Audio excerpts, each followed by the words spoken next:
Bismillahirrahmanirrahim. Sebelum datangnya hari kiamat, akan muncul sekitar 30 dajjal pendusta. Mereka semua akan berkata, "Aku adalah seorang nabi." Hadis riwayat Ahmad. Mungkin saja orang yang akan kita ceritakan kali ini adalah salah satu dari ke-30 dajjal yang pernah disabdakan oleh Nabi Muhammad SAW. Tokoh yang akan kita bahas kali ini secara terang-terangan mengaku kepada publik bahwa dirinya adalah nabi terakhir yang diutus oleh Tuhan. Untuk itu, dalam kesempatan kali ini kita akan membahas tentang kemunculan dajjal, termasuk dajjal kecil di akhir zaman.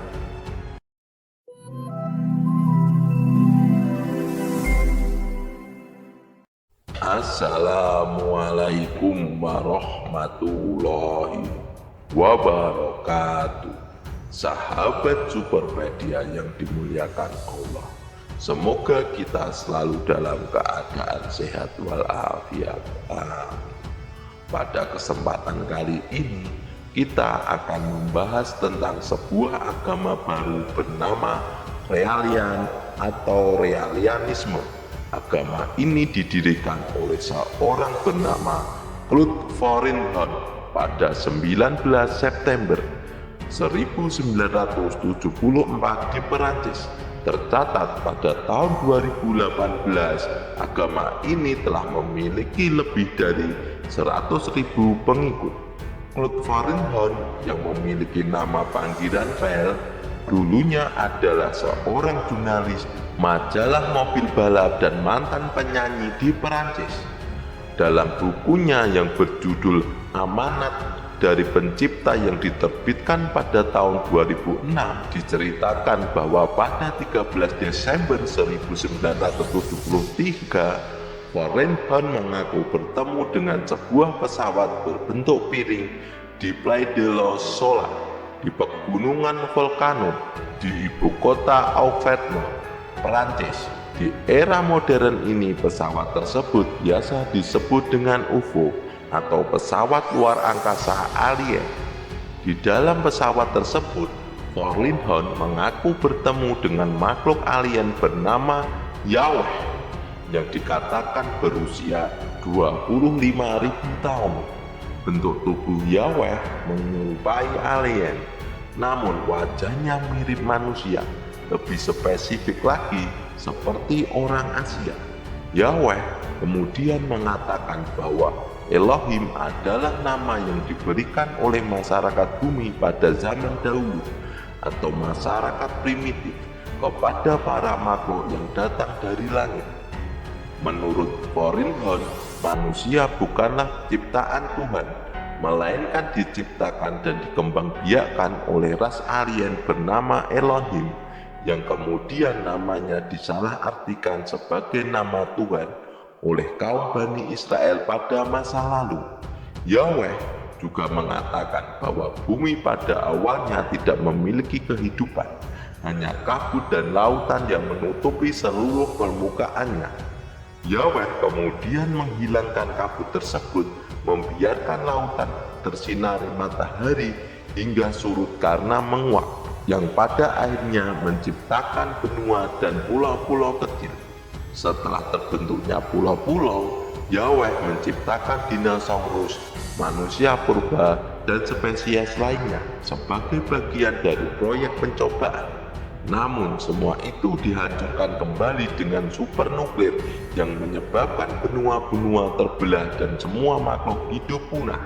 Setelah bumi tidak lagi memiliki kehidupan, Yahweh menciptakan prototipe manusia pertama yang lebih sempurna dari manusia purba, yaitu dunia manusia yang diberi nama Adam dan Hawa. Tak hanya itu sahabat, lucunya mereka juga menceritakan tentang Nabi Nuh. Mereka berpendapat bahwa keberadaban manusia diriset ulang sejak kejadian banjir yang terjadi di zaman Nabi Nuh. Namun, mereka menyebut kejadian itu bukan sebagai musibah banjir, melainkan sebagai ledakan nuklir besar yang dikirim oleh Elohim ke bumi. Kesesatan ini tidak hanya mencakup awal penciptaan manusia, tetapi juga menyangkut penjelasan Farinholm.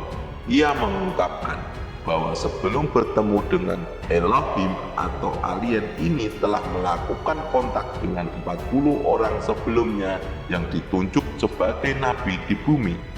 Beberapa dari 40 nabi tersebut termasuk Musa, Elia, Buddha, Yesus, Muhammad, dan Joseph Smith.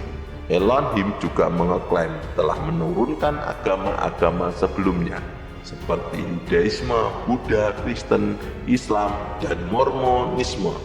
Akan datang di akhir zaman beberapa orang dari umatku yang akan berbicara tentang sesuatu yang belum pernah kalian dengar sebelumnya, atau yang tidak diketahui oleh kakek moyang kalian.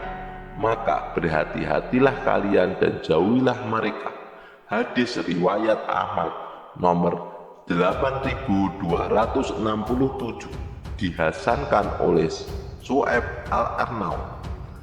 Nah, Elohim ini mengangkat Farinholm menjadi nabi utusan terakhir untuk bumi dan alam semesta.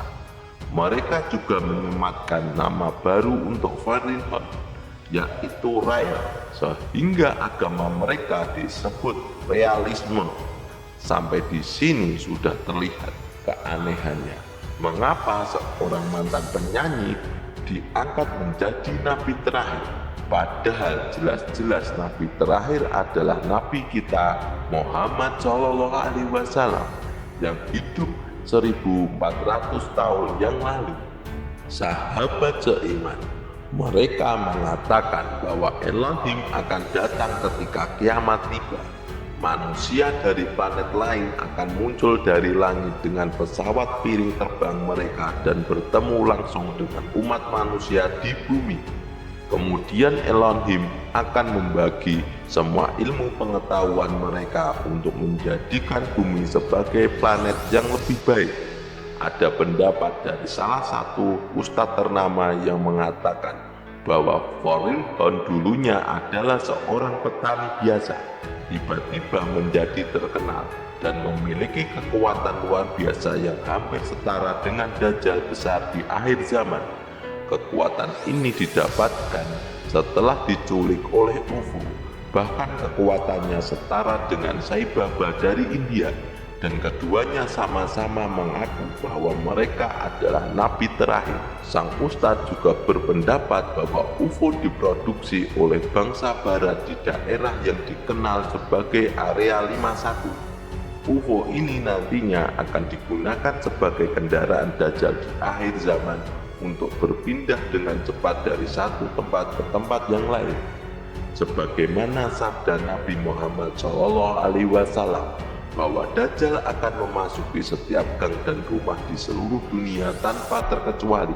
Tidak ada satu negeri pun yang akan terhindar dari injakan Dajjal kecuali Mekah dan Madinah. Tidak ada satu lorong menuju kota tersebut kecuali terdapat para malaikat yang berbaris menjaga kota itu. Hadis riwayat Bukhari. Agama menganjurkan untuk menikah, tidak hanya untuk menjelaskan status dan ahli waris, tetapi juga demi menghindari penyakit kelamin yang menular. Namun berbeda dengan sekte atau agama realisme, mereka malah menganjurkan seks bebas kepada para pengikutnya. Sekte sesat ini sangat giat mempromosikan hal-hal seperti onani, kebebasan untuk bertelanjang dada bagi wanita, dan berbagai perilaku lainnya. Lebih parahnya lagi, sekte ini juga pro terhadap industri pelacuran karena dinilai lebih banyak menguntungkan dibandingkan merugikan. Bahkan karena hal ini, Farinholm mendirikan kelompok feminis proses dengan gerakan kultus yang bernama Real Girl yang bertugas untuk mendukung kebebasan wanita bekerja sebagai pelacur. Padahal agama jelas-jelas melarang hal tersebut. Ikatan pernikahan berfungsi untuk mengontrol manusia agar tidak melanggar batas moral. Parahnya lagi, para pengikut sekte ini memperbolehkan hubungan pasangan homoseksual, biseksual, dan heteroseksual. Sahabat Superpedia yang dimuliakan Allah, ini adalah salah satu langkah para pengikut sekte ini untuk bisa hidup abadi. Perumpamaannya seperti ini: apabila ada seorang yang sudah tua, mereka akan mentransfer otaknya ke embrio baru. Ketika embrio ini telah tumbuh menjadi manusia, maka seluruh ingatan dari orang tua tadi akan ada di manusia baru ini. Proses ini akan terus dilakukan secara berulang sehingga mereka bisa mendapatkan hidup yang abadi, hanya berganti-ganti tubuh saja. Sangat menyeramkan sekali teman-teman. Apabila hal ini bisa terjadi, agama sejatinya bertujuan untuk menuntun manusia agar mempunyai kehidupan yang lebih baik. Namun, apa yang dilakukan oleh sekte ini tak lain hanya akan menambah kehancuran dalam masalah moralisme. Oleh karena itu, marilah kita semua waspada terhadap munculnya aliran-aliran sesat seperti itu. Dan semoga Allah menjauhkan keluarga kita dan negara kita dari sekte-sekte sesat seperti realisme ini. Wallahu a'lam bishawab. Jadi itulah kisah tentang Dajjal. Dajjal kecil di akhir zaman. Semoga kisah ini bermanfaat. Lebih dan kurangnya mohon dimaafkan. Yang benar datangnya dari Allah Subhanahu wa Ta'ala. Sedangkan kesalahan itu datangnya dari saya pribadi sebagai manusia biasa. Sampai ketemu di video selanjutnya. Saya akhiri. Wassalamualaikum warahmatullahi wabarakatuh.